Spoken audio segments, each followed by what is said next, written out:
বর্তমান যুগ হলো ঈমান ও আমলের অবক্ষয়ের যুগ। কেবল নামাজ পড়ে মানুষ নিজেকে দিনদার মনে করে, আলেম হয়ে নিজেকে জুনাইদ বাগদাদি আর বাইজিদ বুস্তামি মনে করে। আছে না? নামাজ পড়লেই মনে করে যে আমি ঈমানদার হয়ে গেছি।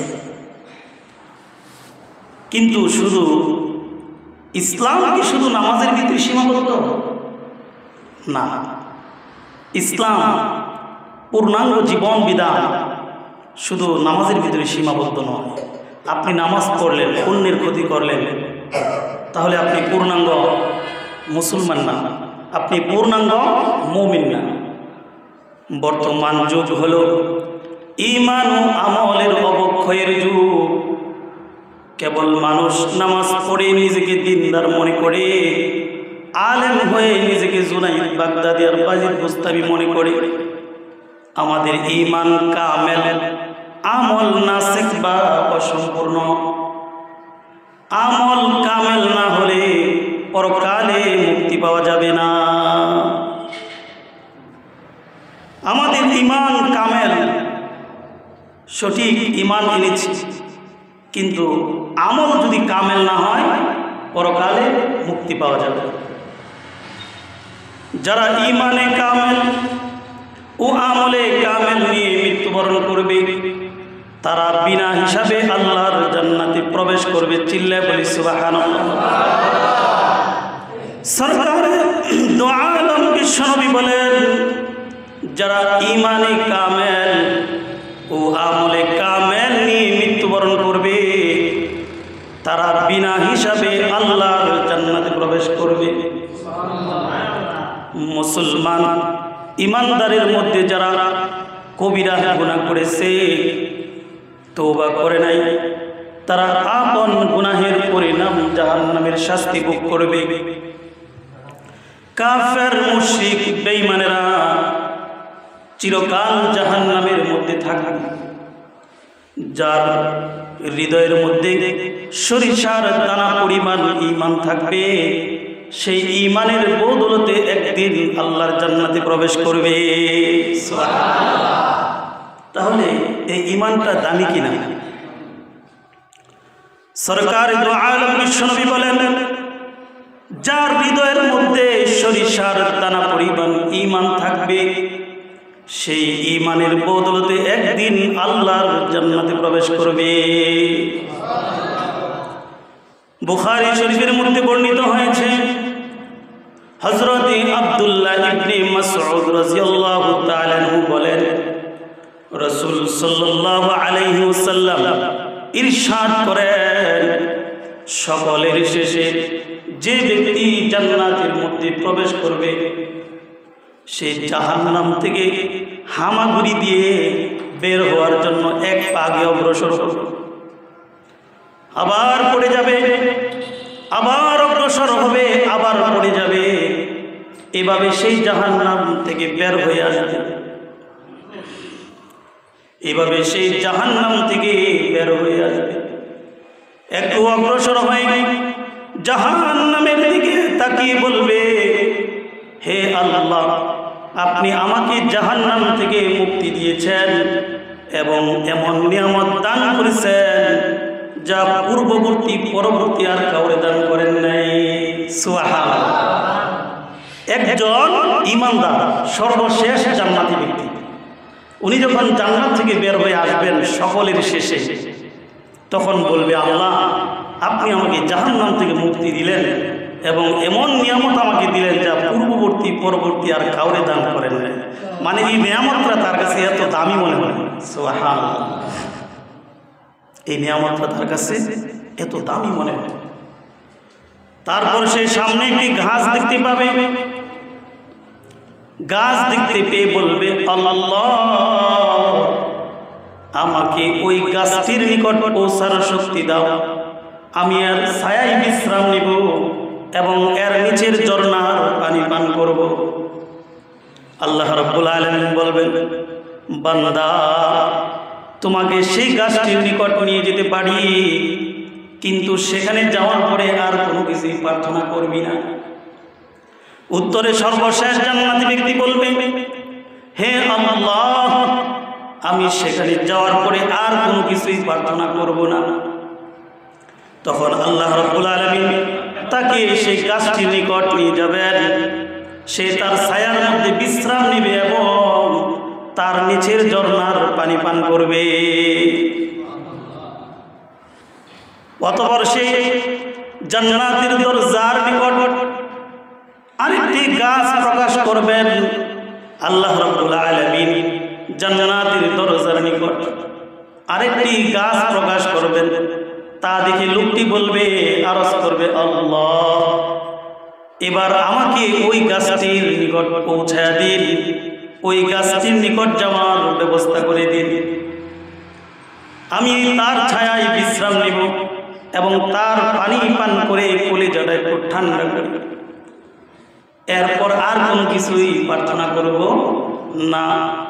জান্নাতি ব্যক্তি বলে, সর্বশেষ জান্নাতি ব্যক্তি। এটা বুখারী শরীফে হাদিস। আল্লাহ রাব্বুল আলামিনের কাছে লোকটি বলবে, এবারের মতো আমার এই প্রার্থনাটুকু কবুল করুন হে মেহেরবান খোদা। এরপর আমি আপনার কাছে আর কোনো কিছুই আকাঙ্ক্ষা করব না। তখন আল্লাহ রাব্বুল আলামিন তাকে জান্নাতের দরজার সামনে সেই গাছটির নিকট পৌঁছে দিবে। সুবহানাল্লাহ। এবার সেই গাছটির নিকট যাওয়ার পরে জান্নাতীদের কথাবার্তার আওয়াজ শুনতে পাবে। এতে লোভ সামলাতে না পেরে আবারও বলে ফেলবে, হে আল্লাহ, আমাকে ক্ষমা করুন, শেষবারের মতো একটি মাত্র আপনার কাছে দাবি, মেহেরবানি করে আপনি আমাকে জান্নাতের ভিতরে ঢুকাইয়া দিন। আল্লাহ রাব্বুল আলামিন বলবেন, বান্দা, তোর দাবি তো দেখি শেষ নাই দেখছি। আচ্ছা, তোকে যদি দুনিয়ার 10 দুনিয়ার সমান একটা জায়গা আমি আল্লাহ জান্নাতে দিয়া দিই, তাহলে তুমি সন্তুষ্ট হবা? উত্তরে সর্বশেষ জান্নাতি ব্যক্তি বলবে, আই রব্বি আতাস্তাহজিউ মিন্নি ওয়া আনতা রাব্বুল আলামিন। জান্নাতি ব্যক্তি বলবে, আল্লাহ, আপনি কি আমার সাথে ঠাট্টা করছেন নাকি? চিল্লায় বলি না সুবহানাল্লাহ। জান্নাতি ব্যক্তি বলবে, আল্লাহ, আপনি কি আমার সাথে ঠাট্টা করতেছেন? আল্লাহ যখন বলবে, দুনিয়ার 10 দুনিয়ার সমান একটা জান্নাত তোমাকে যদি দিয়া দেয়, তাহলে তুমি কি সন্তুষ্ট হইবা? ব্যক্তি বলবে, আই রব্বি আতাস্তাহজিউ মিন্নি ওয়া আনতা রাব্বুল আলামিন। আল্লাহ, আপনি তো রব্বুল আলামিন, আপনি আমার সাথে ঠাট্টা করতেছেন নাকি? এই হাদিস বর্ণনা করে হযরত ইবনে আব্বাস রাদিয়াল্লাহু তাআলা আনহু এসে ফেললেন। অতঃপর বললেন, আমি কেন হাসলাম তোমরা আমাকে কেউ জিজ্ঞেস করলে না? উপস্থিত লোকেরা বলল, আপনি কেন হাসলেন বলুন। তিনি বলতেছেন, এই হাদিস বর্ণনা করে হুজুর সাল্লাল্লাহু আলাইহি ওয়াসাল্লাম হেসেছিলেন। তখন সাহাবায়ে কেরাম বলেন, ইয়া রাসূলুল্লাহ, আপনি এই হাদিস বর্ণনা করে কেন হাসলেন, জিজ্ঞেস করলেন। সরকারে দু আলম বিশ্বনবী বলেন, লোকটির কথায় আল্লাহ তাআলা হেসেছিলেন, তাই আমারও হাসি এসে গেছে। সুবহানাল্লাহ। প্রিয় বন্ধুগণ, একটু হাসুন। যেখানে আমাদের রাসূল সাল্লাল্লাহু আলাইহি ওয়াসাল্লাম হেসেছেন, সেখানে আমাদের একটু হাসা উচিত। কারণ লোকের কথায় এই লোক যখন বলবে, আল্লাহ, আপনি কি আমার সাথে ঠাট্টা করতেছেন? আল্লাহ বলবে, না, আমি তোমার সাথে ঠাট্টা করতেছি না, যে আপনি আমাকে 10 দুনিয়ার সমান একটা জান্নাত দিবেন। আল্লাহ রাব্বুল আলামিন বলবে, বান্দা আমার, আমি তোমার সাথে ঠাট্টা করতেছি না, আমি তো রব্বুল আলামিন, আমি সর্বোপরি ক্ষমতার অধিকারী, আমি যা ইচ্ছা তাই করতে পারি। আল্লাহ বলবে, বান্দা, আমি তোমার সাথে ঠাট্টা করতেছি, আমি তো রব্বুল আলামিন, আব্বা, আমি তোমার সাথে ঠাট্টা করছি না, আমি সর্বোপরি ক্ষমতার অধিকারী, আমি যা ইচ্ছা তাই করতে পারি, যা ইচ্ছা তাই দিতে পারি। অন্য বর্ণনায় আছে, বারবার ওয়াদা ভঙ্গ করার পর লোকটি যখন জান্নাতের ভিতরে প্রবেশ করবে, তখন আল্লাহ রাব্বুল আলামিন বলবেন, বান্দা তুমি যা চাও তাই তোমাকে আজকে দেওয়া হবে। লোকটি তার আকাঙ্ক্ষা প্রকাশ করতে থাকবে আর তা পূরণ হতে থাকবে। যখন তার সমস্ত আকাঙ্ক্ষা শেষ হয়ে যাবে তখন রব্বুল আলামিন ডাক দিয়ে বলবেন, ফাইন্না লাকাল্লাযী তামান্নাইতা ওয়া আশারতা আদআফিদ দুনিয়া। বান্দা তুমি যা আকাঙ্ক্ষা করেছো তা তোমাকে দেওয়া হলো, 10 গুণ দেওয়া হলো। দুনিয়ার সমান তোমাকে দুনিয়ার 10 গুণ দেওয়া হলো। এ হলো একজন সর্বশেষ জাহান্নাম থেকে যিনি উঠে জান্নাতে যাবেন তার অবস্থা। সর্বশেষ সর্বনিম্ন জাররা থেকে জাররা পরিমাণ ঈমান নিয়ে যে কবরে যাবে তাকেও আল্লাহ তাআলা জান্নাত দিবেন, আল্লাহ ওয়াদা করেছেন। সুবহানাল্লাহ, চিল্লায় বলি সুবহানাল্লাহ। ঈমান এতই দামি, এটা এতই মূল্যবান, এতই মূল্যবান। জাবালা ইবনে ইরহাম মুরতাদ হয়ে মদিনা ছেড়ে ইস্তাম্বুলে চলে যায়। হযরত ওমর রাদিয়াল্লাহু তাআলা আনহুর যুগ চলে আসলো। হযরত ওমর ফারুক রাদিয়াল্লাহু তাআলা আনহু তার নিকট দুধ পাঠালেন। দুধ, সরকারি দুধ থাকে না? হযরত ওমর ফারুক রাদিয়াল্লাহু তাআলা আনহু জাবালার নিকট দুধ পাঠালো। দুধকে বললেন, যাও, সেখানে জাবালা আছে, তার নিকট যাও, তার কাছে যাও, তাকে গিয়ে ইসলামের দাওয়াত দাও। মদিনা থেকে তুরস্কের দূরত্ব 8000 মাইলের রাস্তা। দুধ উটের পিঠে চড়ে চলে গেলেন ইস্তাম্বুলে। আর জাবালার সাথে দেখা হলো, তাকে ইসলামের দাওয়াত দিল। জাবালা বলতেছে, উমর যদি আমাকে খেলাফত ও তার মেয়েকে আমার নিকট বিবাহ দেয় তাহলে আমি ইসলাম ধর্ম গ্রহণ করব। উমর রাদিয়াল্লাহু আনহু দুধ পাঠাইছে তার ইসলামের দাওয়াত দেওয়ার জন্য। দুধ গিয়া যখন তারে বলল ইসলাম গ্রহণ করো, উমর পাঠাইছে আমারে, খলিফাতুল মুসলিমিন পাঠাইছে ইসলাম গ্রহণ করার জন্য। জাবালা বিন ইরহাম বলতেছে, আমি ইসলাম গ্রহণ করতে পারি এক শর্তে, উমর যদি আমাকে খেলাফত রাষ্ট্রের দায়িত্ব যদি আমাকে দেয় এবং তার মেয়েকে বিবাহ দেয় তাহলে আমি ইসলাম গ্রহণ করব। কি যুক্তি দাঁড় করাই দিছে।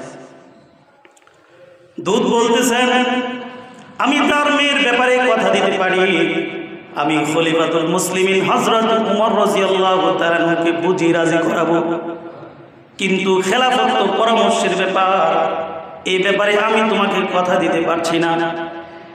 জাবালা বিন ইরহাম বলল, তাহলে তুমি চলে যাও, মদিনায় চলে যাও, গিয়ে খলিফাতুল মুসলিমিন হযরত উমর ফারুক রাদিয়াল্লাহু তাআলা আনহুকে জিজ্ঞেস করে এসো সে কি আমাকে খেলাফত দিতে তৈরি কিনা।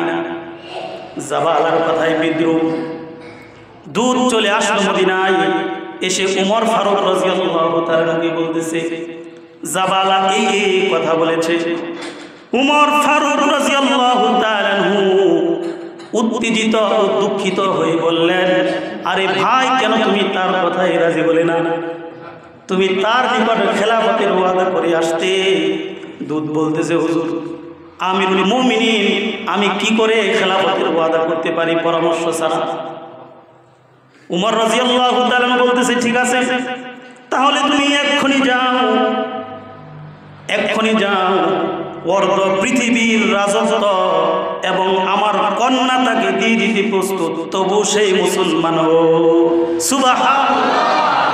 একজন মানুষ মুসলমান করার জন্য সেই অর্ধ পৃথিবী বাদশাহী এবং নিজ কন্যাকে তার নিকট বিবাহ দিতে প্রস্তুত। সুবহানাল্লাহ। এই ছিল যারে দেখলে শয়তান পর্যন্ত ভয় পাইছে। অর্ধ পৃথিবী শাসন করেছেন যিনি, দুলির তক্ত বসি, খেজুরের পাতার প্রাসাদ ছিল যাহার, বারে বারে গেছে খুশি, শুধু আঙ্গুল হেলনে করিছে শাসন, অর্ধ রাজত্ব এই পৃথিবী। যার ব্যাপারে রাসূল বলেন লাউ কানা বাদি নাবিয়্যান লাকানা উমর, আমার পরে যদি কেউ নবী হতো হতো সেই উমর। সুবহানাল্লাহ, এটা এত দামি মানুষ। রাসূল বলেন আমার পরে কি নবী আল্লাহ বানাইলেন, পাঠাইলেন, উমরে আল্লাহ নবী করে বানাইলেন, পাঠাই নাই। দুধ উটের পিঠ থেকে নামতে পারে নাই, দুর্গম দুস্থ মরু হাজার হাজার মাইলের পথ আবার চললেন। অবশেষে চলে গেলেন ইস্তাম্বুলের সীমানায়, শহরে ঢুকছেন। তিনি দেখতে পেলেন একটি মৃতদেহকে ঘিরে কতগুলো মানুষ দাঁড়িয়ে আছে। দুধ কৌতূহলী বসায় জিজ্ঞাসা করলেন এটা কার লাশ? লোকেরা বলল জাবানা বিন ইরহামের লাশ।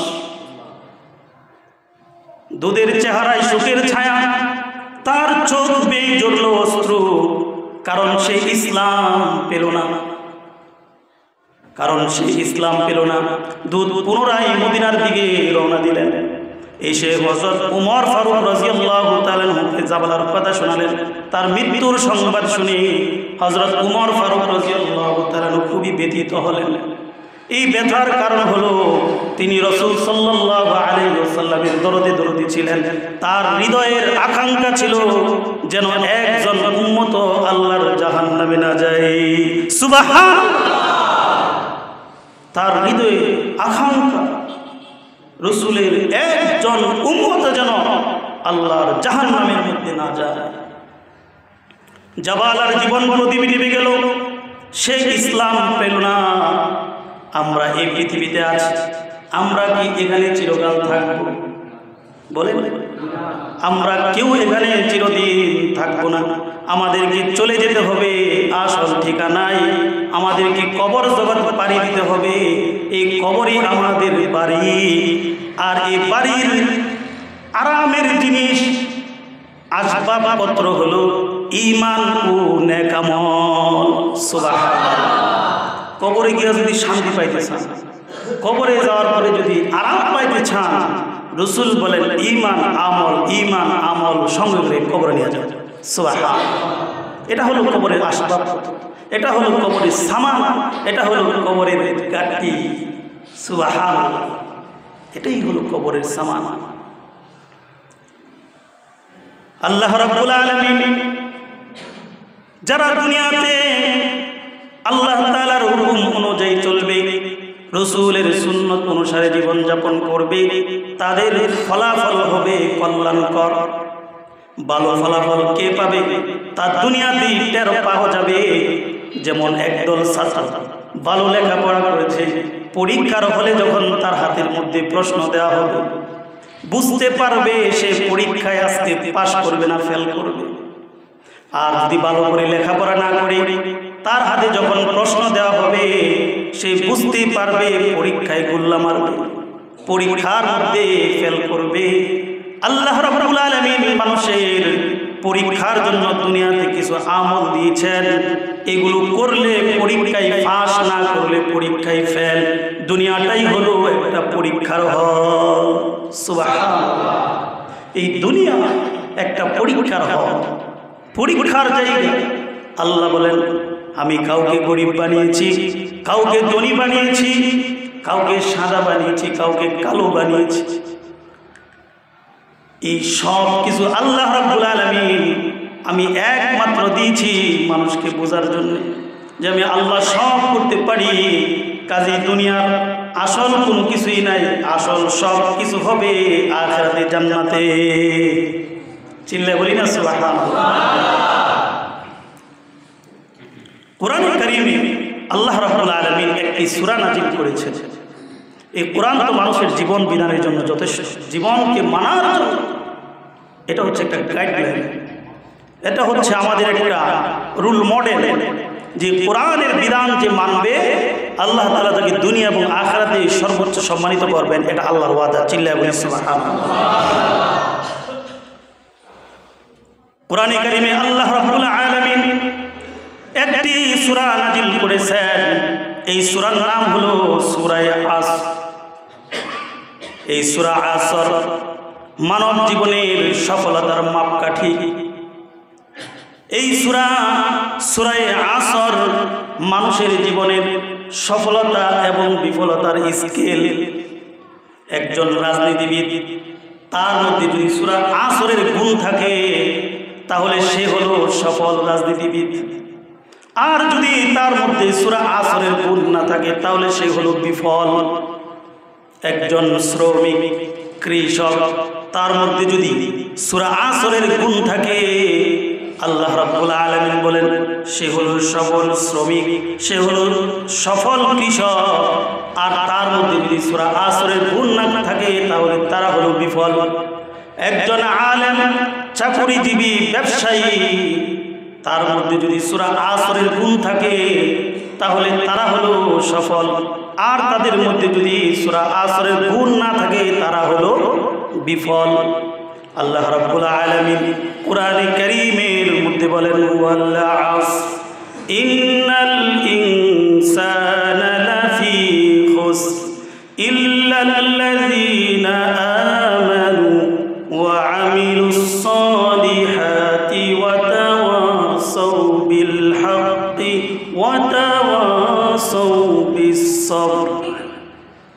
আল্লাহ রাব্বুল আলামিন বলেন ওয়াল আসর, সময়ের কসম, ইন্নাল ইনসানা লাফি খুসর, নিশ্চয়ই মানুষ আজ ক্ষতিগ্রস্ততায় নিপীড়িত।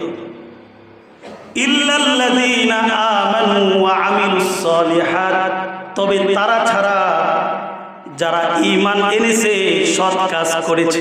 চিল্লায়ে বলি সুবহানাল্লাহ। আল্লাহ বলেন ইন্নাল ইনসানা লাফি খুসর, নিশ্চয় মানুষ আজ ক্ষতিগ্রস্ততায় নিপীড়িত। ইল্লাল্লাযীনা আমানু ওয়া আমিলুস সালিহাত, তবে তারা ছাড়া যারা ঈমান এনেছে ও সৎ কাজ করেছে। ওয়া তাওয়াসাউ বিল হক, যারা পরস্পরকে সত্যের উপদেশ দিয়েছে। ওয়া তাওয়াসাউ বিস সবর, যারা পরস্পরকে ধৈর্যের উপদেশ দিয়েছে। সুবহানাল্লাহ। এই সূরাটির মধ্যে 4টি গুণের কথা বলা হয়েছে। সরকারে দু আলম বলেন যার মধ্যে 4টি গুণ আছে সে হলো সফল, যার মধ্যে 4 গুণ নাই সে হলো বিফল। ইমাম শাফি রহমতুল্লাহ আলাইহি বলেন যদি মানুষ কেবল এই সূরাটি নিয়ে চিন্তা করত তাহলে এটাই তার জন্য যথেষ্ট ছিল। সুবহানাল্লাহ। ইমাম শাফি রহমতুল্লাহ আলাইহি বলেন যদি মানুষ কেবল এই সূরাটি নিয়ে একবার চিন্তা করত তার জীবনকে পরিবর্তন করার জন্য এটাই যথেষ্ট ছিল। হযরত উবাইদুল্লাহ ইবনে হিসান রাদিয়াল্লাহু তাআলা আনহু বলেন রাসূল সাল্লাল্লাহু আলাইহি ওয়াসাল্লামের সাহাবীগণের মধ্যে 2 জন ব্যক্তি ছিল যারা পরস্পর সাক্ষাতে মিলে একজন অপরজনকে সূরা আসর না শোনানো পর্যন্ত একে অপরের কাছ থেকে পৃথক হতেন না। সুবহানাল্লাহ। এবার আসুন আসর কি?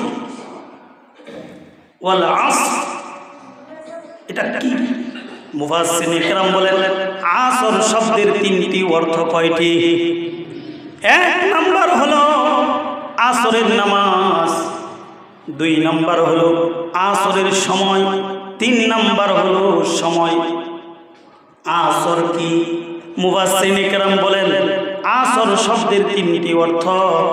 1 নাম্বার হলো আসরের নামাজ, 2 নাম্বার হলো আসরের সময়, 3 নাম্বার হলো সময়। এখন আসুন সময়ের সাথে মানুষের সম্পর্ক কি? সময় হলো মানুষের পুঁজি, মানুষের হায়াত, মানুষের জীবন একটা পুঁজি।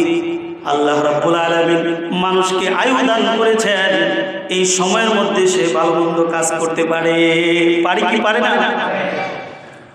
ইমাম ফখরুদ্দিন রাজি রহমাতুল্লাহি আলাইহি বলেন তিনি সূরা আসরের তাফসীর নিয়ে চিন্তা করতেছিলেন। একদিন তিনি বাজারে গেলেন, বাজারে যাওয়ার পরে দেখে একজন লোক চিৎকার করে বলতেছে আমার পুঁজি শেষ হয়ে যাচ্ছে। ইমাম রাজি রহমতুল্লাহ আলাইহি বলেন আমি এগিয়ে গেলাম, তার কাছে গিয়ে দেখলাম লোকটা বরফের ব্যবসা করে। কিসের ব্যবসা? লোকটি বরফের ব্যবসা করে, ছেলেরা খেলাধুলায় মশগুল, ক্রেতা না থাকার কারণে সে বরফ বিক্রি করতে পারতেছে না, আর তার বরফগুলো আস্তে আস্তে গলে যাচ্ছে, আর সে চিৎকার করে বলছে আমার পুঁজি শেষ হয়ে যাচ্ছে। ইমাম ফখরুদ্দিন রাজি রহমতুল্লাহ আলাইহি বলেন, আমি সূরা আসরের তাফসীর বুঝে ফেলেছি। সময়টা হলো মানুষের হায়াত, মানুষের হায়াতটা হলো তার সময়, মানুষের সময় হলো তার পুঁজি। মানুষের সময়টা কি? ইমাম ফখরুদ্দিন রাজি রহমতুল্লাহ আলাইহি বলেন, আমি সূরা আসরের তাফসীর বুঝে ফেলেছি। সময়টা হলো মানুষের জীবনের একটা পুঁজি। হায়াত হলো বরফের মতো, বরফ যেভাবে আস্তে আস্তে গলে যায়, ঠিক তেমনিভাবে মানুষের হায়াতও আস্তে আস্তে ফুরিয়ে যায়। সুবহানাল্লাহ বলে মানুষের সময়টা তার জীবনের জন্য একটা পুঁজি, আর হায়াত হলো বরফের মতো, বরফ যেভাবে আস্তে আস্তে গলে যায়, মানুষের হায়াতও আস্তে আস্তে ফুরিয়ে যায়। সময় বা কাল হলো তিন প্রকার: এক অতীতকাল, দুই বর্তমান কাল, তিন ভবিষ্যৎকাল। অতীতকাল হলো মানুষের জীবনে সফলতা আর বিফলতার মাপকাঠি বা স্কেল। কোন কাজ করলে মানুষ সফল হবে, কোন কাজ করলে মানুষ বিফল হবে, অতীতকাল থেকে জানা যায়। কোন কাজ করার দ্বারা সাহাবায়ে কেরাম, পয়গম্বররা, রাসূলরা সফল হয়েছেন তা অতীতকাল থেকে জানা যায়। আল্লাহর পয়গম্বর হযরত ইব্রাহিম আলাইহিস সালাম সফল হয়েছেন আল্লাহর হুকুম মানার কারণে, আর নমরুদ বিফল হয়েছেন আল্লাহর হুকুম না মানার কারণে।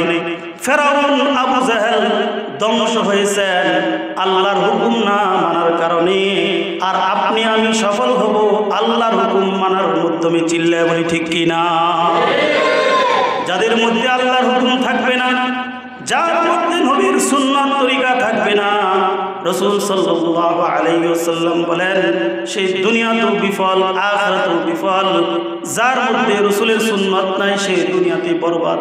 যার মধ্যে আল্লাহর হুকুম বিধান নাই, আল্লাহর মান্যতা নাই, আল্লাহর কথার বিধান অনুযায়ী জীবন যাপন করে না, রাসূল বলেন দুনিয়াতেও ধ্বংস, আখিরাতেও ধ্বংস। দুনিয়াতে অর্থ থাকতে পারে, দুনিয়াতে ইজ্জত থাকতে পারে, দুনিয়াতে সম্মান থাকতে পারে, যদি রাসূলের সুন্নাত আল্লাহর হুকুম তার সাথে না থাকে তাহলে সেই ধ্বংস। প্রিয় হাজির, আমাদের জীবনের হায়াত খুবই কম, আমাদের সময়টা খুবই কম, খুব অল্প। এই অল্প সময়টাকে কিভাবে আপনি কাজে লাগাবেন চিন্তা করতে হবে। এই জন্য রাসূল বলেন আল-কিসু মিন দালিন নাফসাহু ওয়া আমিলা লাম্মা বা'দাল মাউত ওয়াল আজিজু মান ইত্তাবা'a হাওয়াহু ওয়া তামান্না 'আলাল্লাহিল আমানি। রাসূল সাল্লাল্লাহু আলাইহি ওয়াসাল্লাম বলেন বুদ্ধিমান হলো ওই সমস্ত লোক, বুদ্ধিমান হলো ওই সমস্ত ব্যক্তি যারা নিজেকে চিনতে পারে এবং পরকালের জীবনের জন্য আমল করে। নির্বোধ, জ্ঞানহীন, বোকা হলো তারা যারা নিজেকে চিনতে পারে না এবং আল্লাহ তাআলার কাছে নানা কিছু আশা পোষণ করে বসে থাকে, তারা হলো নির্বোধ। রাসূল বলেন আমার উম্মত হলো তারা যারা আমার সুন্নতের উপরে জীবন যাপন করবে। যারা খলিফাতুল মুসলিমিন হযরত ওমর ফারুক রাদিয়াল্লাহু তাআলা আনহু শুধু তার রাজ্য নয়, তার মেয়েকে সহ বিবাহ দিতে রাজি একজন বেঈমানদার লোকের কাছে, শুধু এক কারণে যে সে ঈমান আনবে, মুসলমান হবে। সুবহানাল্লাহ। এই ঈমান আমল এতই দামি, আল্লাহ বলেন দুনিয়াতে আমি যাহা কিছু সৃষ্টি করেছি, তৈরি করেছি, এই সব কিছু যদি এক পাল্লায় রেখে দেওয়া হয় আর আরেক পাল্লার মধ্যে যদি বান্দার তাকওয়া, আমার ভয়, ঈমানকে রেখে দেওয়া হয়, তাহলে এই কালিমার পাল্লাটা ভারী হয়ে যাবে। সুবহানাল্লাহ।